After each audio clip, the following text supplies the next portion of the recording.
kelompok 2 Agroindustri 37B akan membahas tentang bakteri. Nah, sebelumnya perkenalkan, nama saya Rima dan teman saya Nur Latifah. Sebelahnya lagi ada Neni Sriwanti Datubune dan sebelahnya lagi ada Syamila. So, jadi kita langsung saja ke video penjelasannya.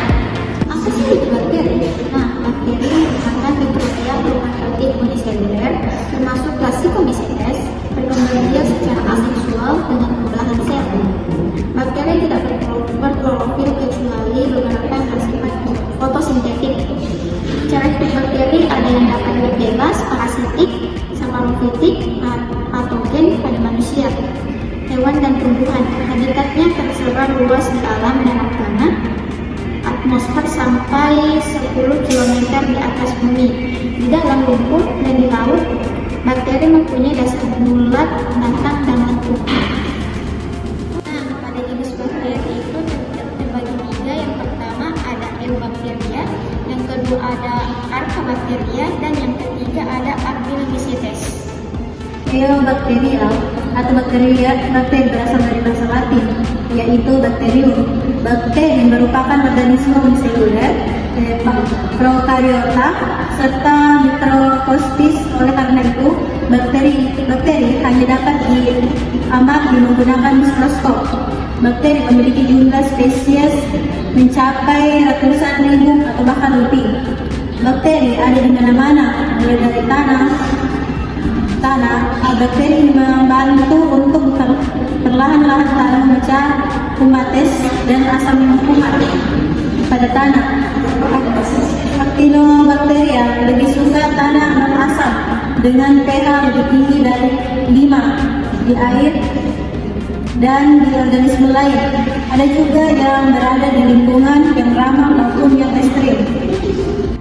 Archaebacteria adalah sel-sel dari paling awal atau kuno yang memiliki kedekatan dengan organisme eukariotik, memiliki membran inti sel. Istilah Archaebacteria 67 berasal dari bahasa Yunani, yaitu dari kata archaio yang berarti kuno. Archaebacteria merupakan organisme tertua yang hidup di bumi. Archaebacteria hidup dengan lingkungan ekstrim yang diduga di lingkungan kehidupan awal di bumi. Archaebacteria disebut juga dengan bakteri purba. Actinomycetes. Bakteri Actinomycetes adalah bakteri yang berbentuk filamen dan hidup dalam tanah. Untuk mendapatkan nutrisi, bakteri ini merupakan cara untuk mempertahankan diri pada saat kondisi yang sangat kering dengan cara mengubah dirinya menjadi spora. Archaebacteria diklasifikasikan menjadi 3 kelompok berdasarkan habitatnya, yaitu metanogen adalah kelompok dari Archaebacteria yang berhabitat di daerah yang memiliki konsentrasi metanan, gas hidrogen, karbon dioksida, dan asam asetat yang sangat tinggi. Beberapa gas tersebut digunakan bakteri dalam kelompok ini untuk bermetabolisme. Contoh dari kelompok metanogen adalah Methanobacterium. Yang kedua, Thermoacidofil, ada kelompok dari Archaebacteria yang hidup di lingkungan ekstrim, sangat panas dan juga sangat asam. Yang ketiga, Halofil adalah kelompok dari Archaebacteria yang berhabitat di daerah yang memiliki kadar garam yang tinggi. Mayoritas bakteri halofil dapat hidup pada lingkungan yang berkadar garam mencapai 20%. Kemudian ada bentuk atau morfologi bakteri. Yang pertama itu bentuk kokus atau bulat, kemudian bentuk basil atau batang, dan spiral. Bentuk kokus atau bulat. Bentuknya seperti buah beri di bawah mikroskop. Beberapa kokus secara khas hidup sendiri-sendiri. Ada juga yang berkoloni, berpasangan, tergantung pada proses pembelahan yang dilakukan. Kemudian melekat satu sama lain setelah pembelahan. Kokus yang senantiasa membelah dalam satu bidang namun tidak memisahkan diri sering berbentuk rantai. Kokus ini disebut dengan Streptococcus. Bentuk basil atau batang adalah bakteri yang membentuknya menyerupai batang atau silinder. Beberapa basil panjang dan lebarnya dan bentuknya lonjong. Basil ini menyerupai kokus sehingga disebut kokobasil. Tidak seperti kokus, basil membelah dalam satu bidang. Bentuk spiral atau spiralia atau sering juga disebut spirilium. Bakteri yang berbentuk spiral ini dikelompokkan sebagai berikut. Yang pertama, spiral bentuk lengkung lebih dari setengah lingkaran, seperti Spirilium minor. Kemudian yang kedua, vibrio, berbentuk lengkung kurang dari setengah lingkaran, contoh Vibrio koma. Kemudian yang ketiga, Spiroseta, berupa spiral yang halus dan lentur, contohnya Treponema pallidum. Adapun gabungan dan kelebihan pada bakteri, di antara peranan mikroba yang menguntungkan adalah agen pembusuk alami yang akan mendekomposisi sampah-sampah organik menjadi materi inorganik, sehingga dapat mengurangi kualitas sampah, menyuburkan tanah, dan dapat menjadi sumber nutrisi pada tumbuhan.